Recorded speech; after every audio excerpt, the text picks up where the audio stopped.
The film begins with a portrayal of a mother who is constantly grieving after losing her eldest child in a car accident. She still cannot come to terms with the loss of her child. The tragedy occurred when her mother's catering car was involved in an accident. The mother spends most of her time at home. Moreover, the deep sense of loss makes her often call her husband suddenly, just to ensure his well-being. This sometimes makes her husband uncomfortable. Elsewhere, we see a man named Walt. He is a lecturer who is teaching a class. When the class ends, Walt is approached by one of his students named Sherry. Sherry asks for Walt's permission to attend his class until she graduates. Sherry seems quite busy as a student and also as a presenter. Sherry's charming appearance convinces Walt without much thought. The story shifts back to Catherine, who is hosting a gathering with her relatives.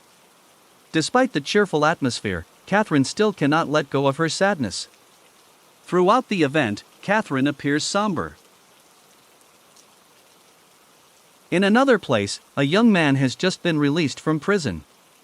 His name is Jordy. He was arrested after being caught stealing a car with his friend upon leaving prison.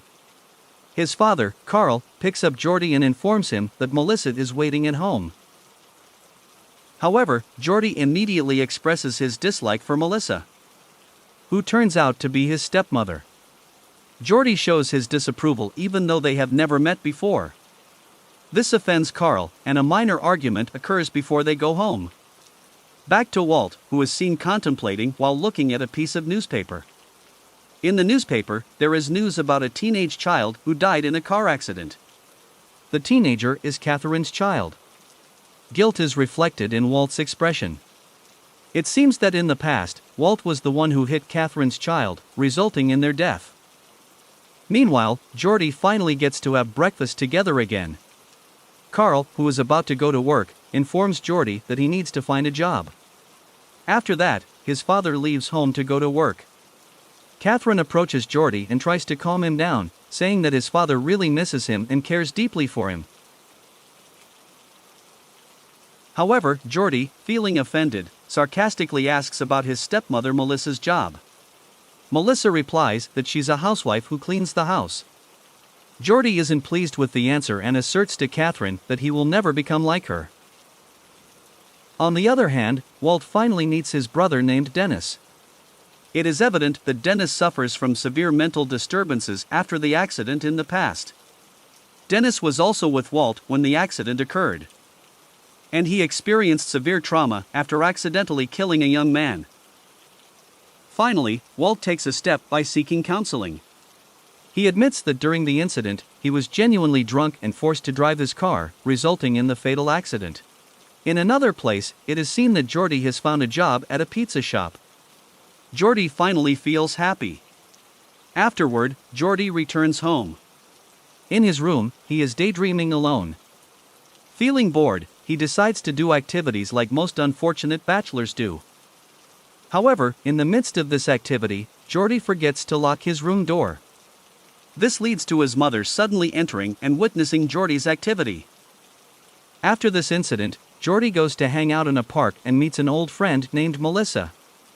They both chat and reminisce for a while before Melissa invites Jordy to join a weekend party the next day. Then, in Jordy's room, he is approached by his stepmother, Melissa, who apologizes for the previous day's incident and offers to do Jordy's laundry as a sign of apology. However, Georgia is upset and rejects the offer, telling Melissa to stop trying to be a motherly figure to Jordy because they are not actually mother and son. On the other hand, Walt is seen finishing his teaching duties at the campus, and Jordy assists him because they share a common interest in sports. Initially, this makes them both awkward, but they eventually start helping each other. Next, in another scene, Catering's sorrow becomes more evident as she goes out and is on the street. Every young man with a bald head reminds her of her son. This is quite heartbreaking, considering that Catering is still unable to forget her child. The next day, Jordy, who has just returned home, accidentally sees Melissa changing clothes. Jordy is initially bewildered. Melissa, who still holds her beliefs, thinks that all of this is not right. She decides to leave. However, oddly enough, in the midst of her steps, her faith wavers, causing her to pause in the midst of her confusion. In the end, they gather the courage to approach Catherine. However, in the midst of the incident, they hear a call from Catherine's husband. Suddenly, both of them panic. Jordy has no choice but to hide in the bathroom to divert Catherine's husband's attention, who, whether he likes it or not, has to keep her husband from being suspicious. Catherine pleads with her husband, and it ends with an action that the audience hoped for. In the midst of the action, Catherine's distracted husband allows Jordy to escape and secure himself from Jordy's scribbles on the family card.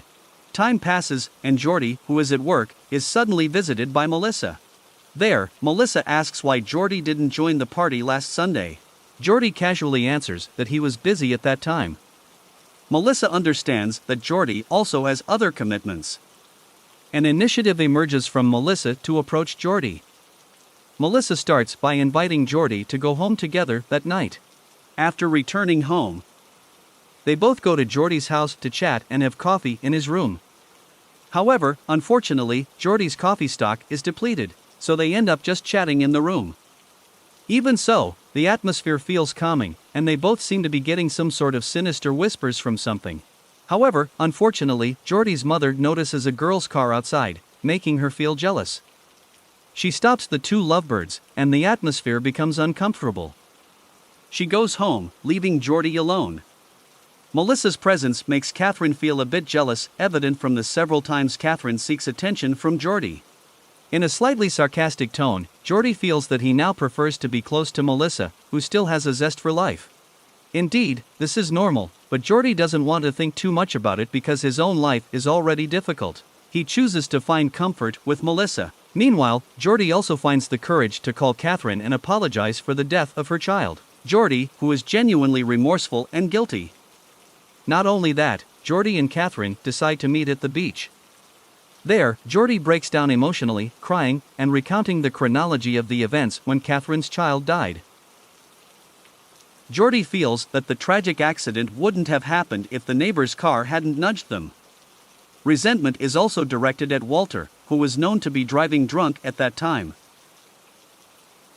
After this meeting, Catherine decides to let go of her child and try to release the pent-up sadness by burning her child's remaining belongings. However, this decision almost ends badly. As the fire starts, her husband arrives and manages to stop her. They argue, but fortunately, the fire is extinguished before it spreads further. Meanwhile, Jordy, who has just returned home, is shocked to see Melissa badly beaten. Turns out, Catherine told her husband that she and Jordy often engage in cultural performances together. This makes her husband very angry. Not only that, Jordy is finally beaten by Carl. Carl is very disappointed with his son's heinous actions. Eventually, Carl's emotions reach a peak, and Jordy is kicked out of the house. He leaves there in a bruised condition. However, Jordy eventually manages to lead a happy life with Melissa elsewhere, where the stories of the three main characters depict that life always has its ups and downs. When Catherine can finally accept her child's death, now Walt is haunted by sadness and guilt. Yeah, that's life. This is a very realistic ending. Thank you for watching this video.